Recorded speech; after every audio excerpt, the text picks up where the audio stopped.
Better life ഫൗണ്ടേഷന്റെ നേതൃത്വത്തിൽ digital literacy workshop സംഘടിപ്പിച്ചു.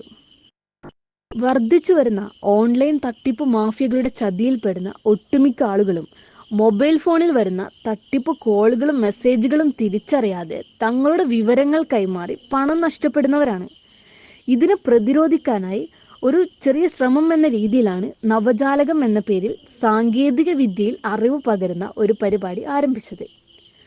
ഡിജിറ്റൽ ലിറ്ററസി വർക്ക്ഷോപ്പിൽ സോഷ്യൽ മീഡിയ ഉപയോഗം, വ്യത്യസ്ത ആപ്പുകളുടെ ഉപയോഗം, ഓൺലൈൻ സുരക്ഷ, എമർജൻസി കോൺടാക്ട് നമ്പറുകൾ തുടങ്ങിയ വിഷയങ്ങളിൽ കുടുംബശ്രീ അംഗങ്ങൾക്ക് പരിശീലനം നൽകി. സെൻറ് തോമസ് കോളേജിലെയും MES കോളേജിലെയും സോഷ്യൽ വർക്ക് വിദ്യാർത്ഥികളാണ് ഇത്തരത്തിലൊരു പരിപാടി നടത്താമെന്ന ആശയം മുന്നോട്ട് വെച്ചത്. ബെറ്റർ ലൈഫ് ഫൗണ്ടേഷൻ ഇന്ത്യയുടെ കാസർഗോഡ് ഓഫീസിൽ കുടുംബശ്രീ അംഗങ്ങൾക്കായാണ് പരിപാടി സംഘടിപ്പിച്ചത്. ബെറ്റർ ലൈഫ് ഫൗണ്ടേഷൻ ഇന്ത്യയുടെ ഇന്റേൺഷിപ്പ് പദ്ധതിയുടെ ഭാഗമായി സെൻറ് തോമസ് കോളേജ് കോന്നിയിലെ സോഷ്യൽ വർക്ക് വിദ്യാർത്ഥികളും MES കോളേജ് എരുമേലിയിലെ സോഷ്യൽ വർക്ക് വിദ്യാർത്ഥികളും ചേർന്നാണ് പരിപാടിക്ക് ചുക്കാൻ പിടിച്ചത്.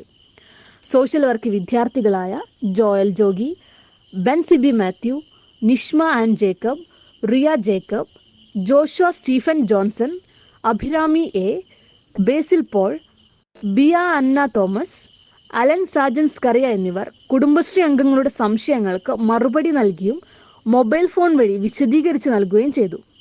നവജാലകം പദ്ധതിയുടെ ആദ്യ പരിപാടിയാണ് ഇന്ന് നടന്നത്.